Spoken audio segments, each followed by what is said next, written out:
بسم اللہ الرحمن الرحیم۔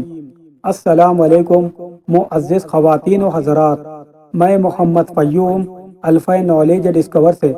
ہمارا موضوع ہے نماز کے احکام، نصف نمبر 9، سورہ النساء، آیت نمبر 102۔ ترجمہ کنز الایمان۔ اور اے محبوب، جب تم ان میں تشریف فرما ہو پھر نماز میں ان کی امامت کرو تو چاہیے کہ ان میں ایک جماعت تمہارے ساتھ ہو اور وہ اپنے ہتھیار لیے رہے۔ پھر جب وہ سجدہ کر لے تو ہٹ کر تم سے پیچھے ہو جائے، اور اب دوسری جماعت آئے جو اس وقت تک نماز میں شریک نہ تھی، اب وہ تمہارے مقتدی ہو اور چاہیے کہ اپنی پناہ اور اپنے ہتھیار لیے رہے۔ کافروں کی تمنا ہے کہ کہیں تم اپنے ہتھیاروں اور اپنے اسباب سے غافل ہو جاؤ تو ایک دفعہ تم پر جھک پڑے اور تم پر مضائقہ نہیں، اگر تمہیں مینا کے سبب تکلیف ہو یا بیمار ہو کہ اپنے ہتھیار کھول رکھو اور اپنی پناہ لیے رہو۔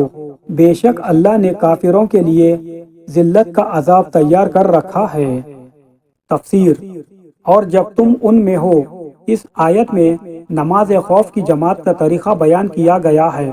اس کا شان نزول یہ ہے کہ غزوہ ذات الرقاع میں جب رسول اکرم صلی اللہ تعالی علیہ وسلم کو مشرکین نے دیکھا کہ آپ نے تمام صحابہ رضی اللہ تعالی عنہم کے ساتھ نماز ظہر با جماعت ادا فرمائی تو انہیں افسوس ہوا کہ انہوں نے اس وقت میں کیوں نہ حملہ کیا، اور آپس میں ایک دوسرے سے کہنے لگے کہ کیا ہی اچھا موقع تھا۔ ان میں بعضوں نے کہا کہ اس کے بعد ایک اور نماز ہے جو مسلمانوں کو اپنے ماں باپ سے زیادہ پیاری ہے، یعنی نماز عصر، لہٰذا جب مسلمان اس نماز کے لیے کھڑے ہو تو پوری قوت سے حملہ کر کے انہیں قتل کر دو۔ اس وقت حضرت جبرائیل امی علیہ السلام نازل ہوئے اور انہوں نے حضور سید المرسلین صلی اللہ تعالی علیہ وسلم سے عرض کیا، یا رسول اللہ، یہ نماز خوف ہے، یعنی اب یوں نماز پڑھے۔ آیت میں بیان کیا گیا نماز خوف کا طریقہ۔ اس آیت میں نماز خوف کا طریقہ یہ بیان کیا گیا کہ حاضرین کو دو جماعتوں میں تقسیم کر دیا جائے۔ ان میں سے ایک آپ صلی اللہ تعالی علیہ وسلم کے ساتھ رہے اور آپ صلی اللہ تعالی علیہ وسلم انہیں نماز پڑھائے، اور ایک جماعت دشمن کے مقابلے میں کھڑی رہے۔ پہلی جماعت ایک رکعت پڑھ کر اور مغرب میں 2 رکعتیں پڑھ کر دشمن کے مقابل چلی جائے، اور دوسری جماعت آپ صلی اللہ تعالی علیہ وسلم کے پیچھے آ جائے۔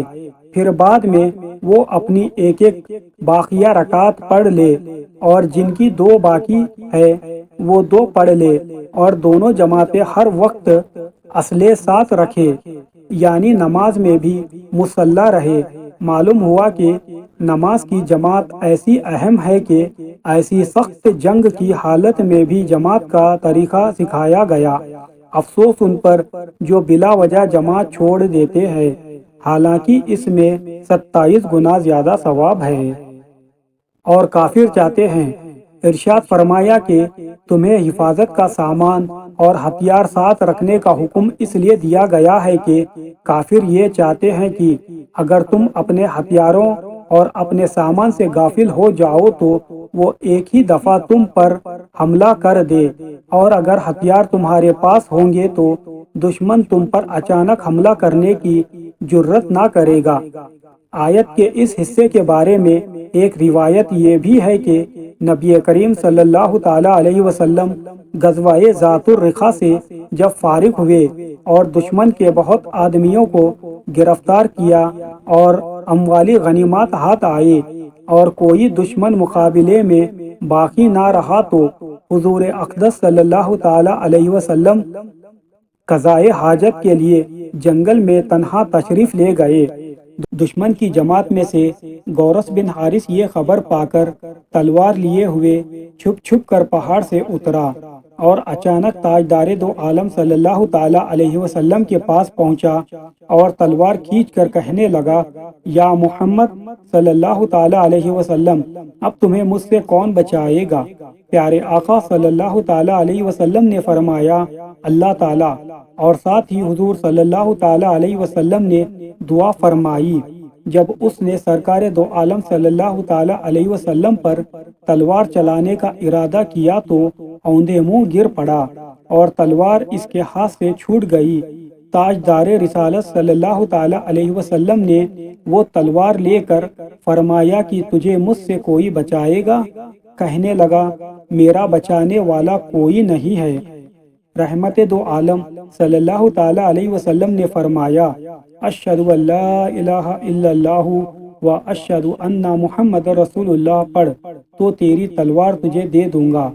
اس نے اس سے انکار کیا اور کہا کہ میں اس کی شہادت دیتا ہوں کہ میں کبھی آپ سے نہ لڑوں گا اور زندگی بھر آپ کے کسی دشمن کی مدد نہ کروں گا۔ آپ صلی اللہ تعالی علیہ وسلم نے اس کی تلوار اس کو دے دی۔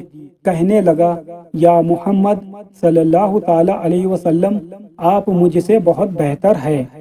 نبی اکرم صلی اللہ تعالی علیہ وسلم نے فرمایا ہاں ہمارے لائق یہی ہے۔ اس پر یہ آیت نازل ہوئی اور ہتھیار اور بچاؤ کا سامان ساتھ رکھنے کا حکم دیا گیا اگر تمہیں کوئی تکلیف ہو۔ حکم تھا کہ اپنی حفاظت کا سامان ہر وقت ساتھ رکھو، لیکن حضرت عبد الرحمن بن عوف رضی اللہ تعالی عنہ زخمی تھے اور اس وقت ہتھیار رکھنا ان کے لیے بہت تکلیف دہ تھا۔ ان کے حق میں یہ آیت نازل ہوئی اور حالت عذر میں ہتھیار کھول رکھنے کی اجازت دی گئی۔ صدق اللہ العظیم والحمد للہ رب العالمین۔ اللہ حافظ۔